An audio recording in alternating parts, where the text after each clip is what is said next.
everybody, welcome back to Boxness. My name is Tyler, aka the Boxness Owl, and today I am going to be reviewing Game of Thrones Season 6, Episode 7, The Broken Man. So, let's get into it. So we start the episode off with the Hound, who is now going by his real name, Sandor Clegane, and is now with, I don't know what to call them actually. They're just kind of like a bunch of normal people.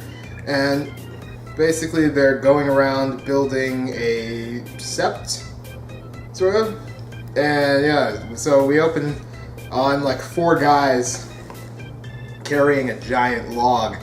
And then just like the Hound is just one-handing it by himself, which I was like, oh, the Hound's back in the show. I don't know, it was kind of disappointing, mostly because, like, it seems like Season 6 is a season where death just seems to not matter anymore. But anyways, he's with these, I guess, just normal people who are just building a church in the middle of nowhere. And then the Brotherhood Without Banners shows up and is like, hey, you, got any food? And they're like, well, I mean, you know, we've got, like, dinner and lunch and stuff. You can stay for food if you want, right? And then they're like, no, screw that. How about gold? It's like, no, we don't have gold. We're poor people. It's like, okay, well, we'll be back later to murder all of you. And then at the end of the episode, they came back and they murdered all of them, which was incredibly disappointing. Just because, like, well, I really enjoyed the character played by Ian McShane in this episode, and I was very disappointed that he just kind of was a one-off, like, to reintroduce the Hound back into the game, because I don't know, I mean, I got pretty attached to that character pretty quickly, so, you know, it was just kind of disappointing to me. And yeah, I know it's a little weird that I'm talking about the end of the episode here at the beginning of the review, but I mean, I go through these, like, area by area, so this is what happened here, and next I'm gonna go over to King's Landing, where we see Marjorie reading from the Seven-Pointed Star, which is basically Westeros' version of the Christian Bible, and yeah, basically, the High Sparrow comes to talk to her, and he's like, hey, how come you and the king haven't had sex since I let you go? And she's like, well, you know, I just haven't been in the mood lately, you know, just reevaluating myself and, like, you know, everything that I believe pretty much. And he's like, yeah, see, that's not the issue. Women aren't meant to take pleasure from sex. They're just supposed to lie there and take it. And I was like, oh, okay, I think I understand now why Westeros seems to have such a high rape culture, because, yeah, wow, that's really fucked up. Oh boy, alright.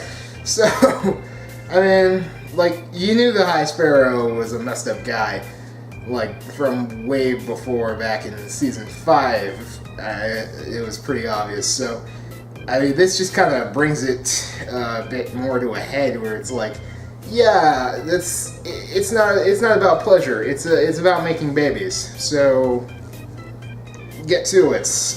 And like the fact that he speaks to Marjorie in that way, it's like, wow, this guy gives no shits. But I guess that's just a credit to Jonathan Pryce, who is the actor who plays the High Sparrow. Like, damn. Yeah. I don't really have much else to say there about that, but he does tell Marjorie, oh yeah, by the way, your grandma is a sinner too, so you should probably get her in here to be tortured and maybe do her own penance walk. And then Marjorie tells her grandma, get the hell out of the city because this guy's crazy. But she leaves her grandmother, who is thinking like, oh gosh, this girl's crazy, she's just like seduced by the faith now because they messed her up. But then Marjorie gives her like this drawing of a rose. It's not the worst drawing I've ever seen. It's alright. I mean, you can at least make out that it's a flower, so that's something, sort of. And Yeah, so Lady Olenna is like, okay, I guess I can leave this in your hands because this is like a sign that you've clearly got this. And then Lady Olenna speaks to Cersei and basically tells her off, like, you're an idiot, you're not nearly as smart as you think you are, you screwed up everything for everybody, I'm going home, you have fun with this mess that you've made. I'd love to watch you clean it up, but I want to live, so yeah, goodbye. So she just kind of dipped out of there. And yeah, Cersei, it was interesting because for the first time, Cersei, after being called out for doing something stupid, actually is like, yep, you're right. I did a bad thing. I messed up. This is my fault, and I need to find a way to fix it. And yeah, no, I mean, I don't know if it's personal growth because Cersei's been one of the few characters who's remained consistently an ass, like, throughout all the seasons. Like, she doesn't really change much, so I don't know. But at the same time,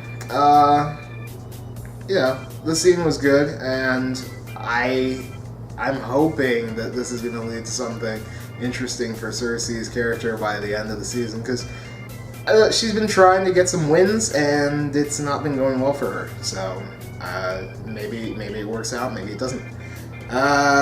We then cut to the Jon and Sansa plots of the whole thing, wherein Jon, Sansa, and Davos are trying to garner support for their cause. Melisandre is not with them in this episode, which is pretty interesting, actually. I'm wondering where she went to. But yeah, they're trying to get support for the cause. Tormund Giantsbane pretty much tells all the wildlings, like, Jon died for us, and we have to pretty much, like, fight for him. Otherwise, we don't deserve to, like, live, pretty much, I guess, or whatever. And then the Giants just, like, snow. And then he walks off, and then all the wildling guys are like, alright, fine, I mean, we'll follow you into battle, so, yeah, we're cool. The Giant's cool with you, so we're cool with you, because you Jesused your way back to life, so might as well. Next person on the list for recruitment is House Mormont, which, if you remember, Jorah Mormont, who is the dude with the messed up grayscale arm, and, what's his name? Jeor Mormont, who is Jorah's dad, who was the Lord Commander of the Night's Watch in the earlier seasons, the guy who got mutinied against and murdered.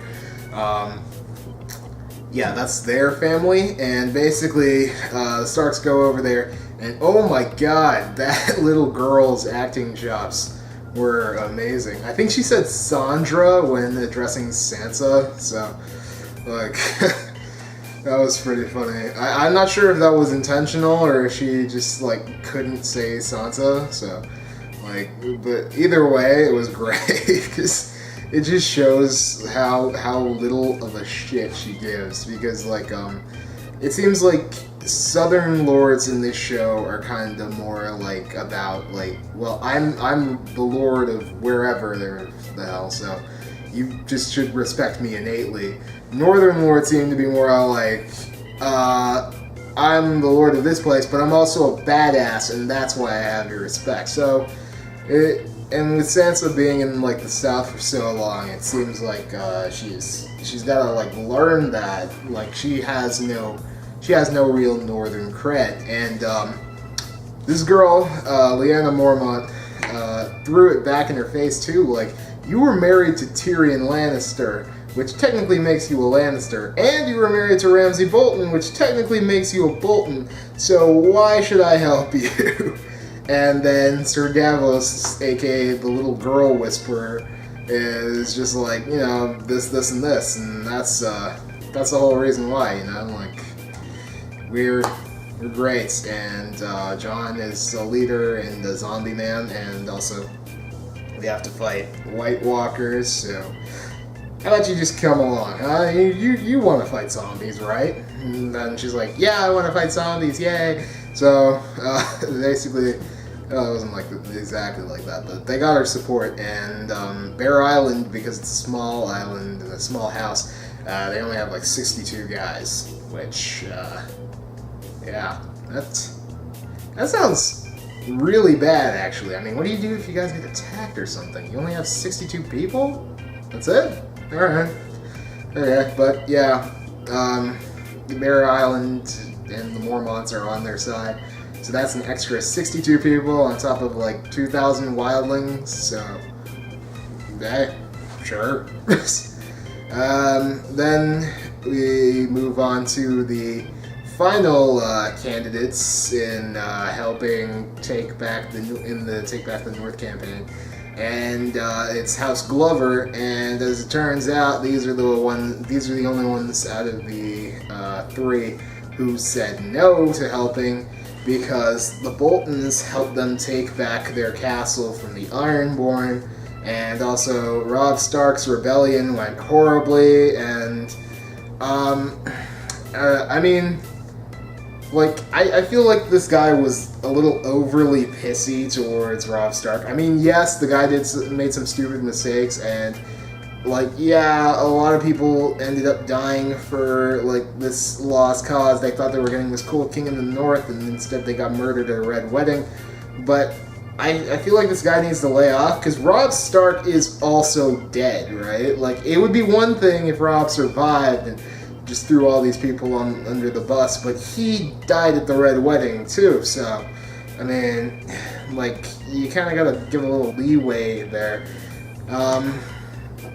But yeah, I mean, he still had some valid points as to why he didn't want to help. And I mean, he also asked them, like, who's in your army there? And then Jon Snow said, yeah, it's mostly wildlings. And the guy's like, what?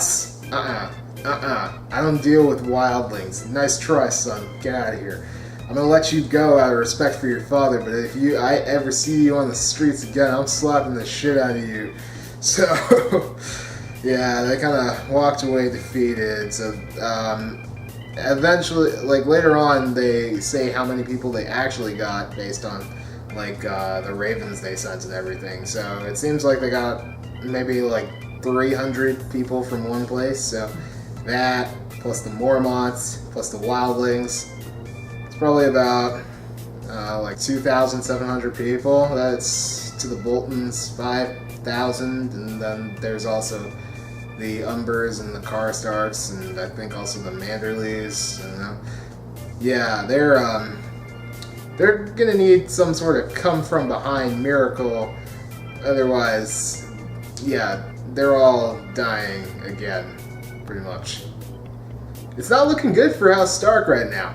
But anyways, next after this, we cut over to the Riverlands, wherein Jaime has come to lift the siege, and this is the scene that makes it one of my favorite episodes of all time in the series, wherein Jaime shows up.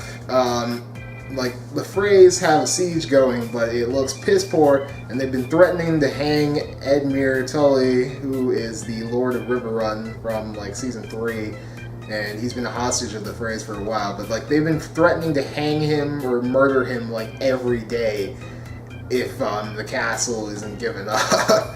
And his uncle's like, I don't care, go ahead, do it. In fact, no, dead serious, do it right now. That would actually be a difference from you just like dicking around and not actually murdering him.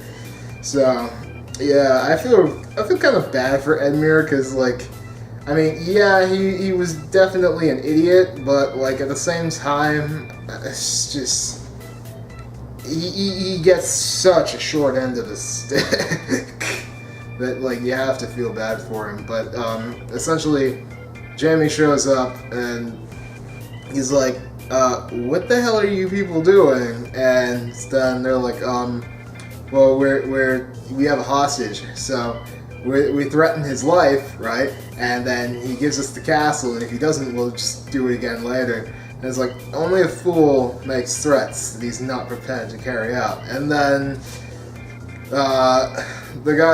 this freaking guy is just walking up all bold, right? And, well, yeah, Jaime threatened to slap him with his golden hand, and he did. He mashed him in the face. And a lot of people are, like, still love watching Joffrey get slapped. I say that is the best slap across the face in the entire series. Because that guy got messed up by a freaking golden hand. It was great. Oh, man. It's still funny. But... yeah, then we get Jaime talking to the Blackfish, who is holding the castle, and pretty much, like, before this episode, because I love spoiling things for myself, I actually watched, well, no, not watched, but I listened to, like, the audiobook version of this particular scene in the show, just, like, you know, from the actual Game of Thrones book, just to see what I was getting into. And, like, the dialogue is pretty much word for word exactly from the books. And I enjoyed that because, like, you know, sometimes in adaptation, right, like, you get dumb lines like the one from the end of Season 5 where it's like, was it, you need bad pussy? Really? You need to go back to school and learn how to write. I mean... Like, don't get me wrong, if a girl whispered that in my ear, I'd be like, absolutely. But, like, at the same time, come on. Really? This is your creativity? This is how good of a writer you are? Bro, step up your game. But it just goes to show that, like, I mean, sometimes what's in the book is actually just good enough for the show, right? Like, you don't need to alter it that much, or at all, actually. So... yeah, I really enjoyed it. And also, okay, so that Lannister armor, does everybody else agree? Is it just me, or am I in concordance with everybody that, like, that's the best armor in the show? Because I want that armor. I do. I want it. I'll wear it in public. I don't care. Like, that armor looks amazing. I want it. But yeah, so basically the Blackfish talks to Jaime. He's like, what up, Kingslayer? And he's like, what up, Blackfish? And he's like, give me your castle? And he's like, nope. And I was like, alright, screw you too then. Guess this was a waste of time. Anyways, yeah, so, yeah, and next we move on to Braavos, wherein Arya has decided, like, Arya last episode decided to leave. So she has paid for passage, you know, just away from Braavos. And, yeah, okay, so a lot of people got pissed off at the scene, and I'm going to tell you why. Arya is standing there, like, staring at the Titan of Braavos, which is that giant statue in the harbor, and yeah, the waif comes along and then stabs her a bunch of times, which, I mean, why didn't you just cut her across his throat? That's one criticism, because you're an assassin. Two, Jaqen said don't let her suffer, so again, why didn't you just cut her across the throat? Or just cut her in, like, or stab her in a vital organ. Like, don't stab her in the stomach. I mean, you don't even know if you're hitting her stomach. Like, how big is her stomach? Is it that big? She's probably not. Maisie Williams is a small girl, so, like, I don't know, it's about, like, her stomach's probably about, like, this big. You have any idea how massive the margin for error is if you, like, miss that? Like, yeah, I don't know. When it comes to these things, I'm very analytical, but regardless, yeah, Arya is like, oh shit, I got stabbed, oh no, what do I do? So she falls into the water, pretty much, and the waif looks down, it's like, ha ha ha, resting bitch face, I win. But Arya's body doesn't float to the top, which, I mean, dead people normally are pretty buoyant, so, I mean, like I don't know, if I was a waif, I'd at least go down there to see what happened. I mean, what if she's just like, what if she's not dead? What if she's just hiding under the bridge waiting for me to leave? Like, I mean, you know? Or maybe I should have just, like, cut her throat or something. Or just, not let her jump. You know, just anything where I'd be doing my job thoroughly and making sure that she's actually deceased. Because we see next episode, she is definitely still alive, okay? Like, we see her parkouring, which, I mean, way to recover, I guess, but, yeah. Either way, I don't know, like I said last review, I'm very done with the waif, so, not happy with what happened here, at least not in that particular scene. But again, overall, I really enjoyed this episode. The acting was great. I love some of the shots that they used, camera angles. So, yeah, I'm gonna give this one a 9 out of 10.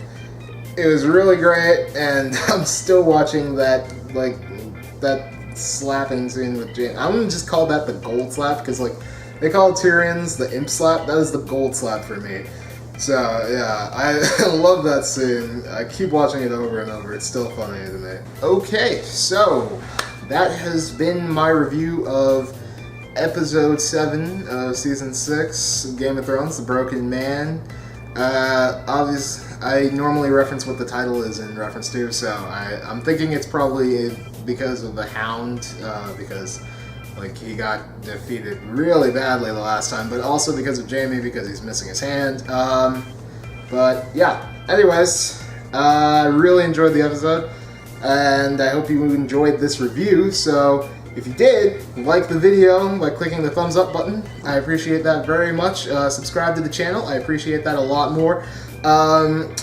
Also, if you you know, tell me what you liked. Tell me what you didn't in these, because like I really want to like improve them and make them better. So, you know, comment below and let me know that. You can cycle through the reviews up at the top by going to the last review or the next review on whichever side those are on. And you can also do that by looking in the description down below. You can click on those as well, right? And yeah, I will see you guys next week probably with the Season 6 Episode 8 review. And yeah, I'll see you then. Alright, bye guys.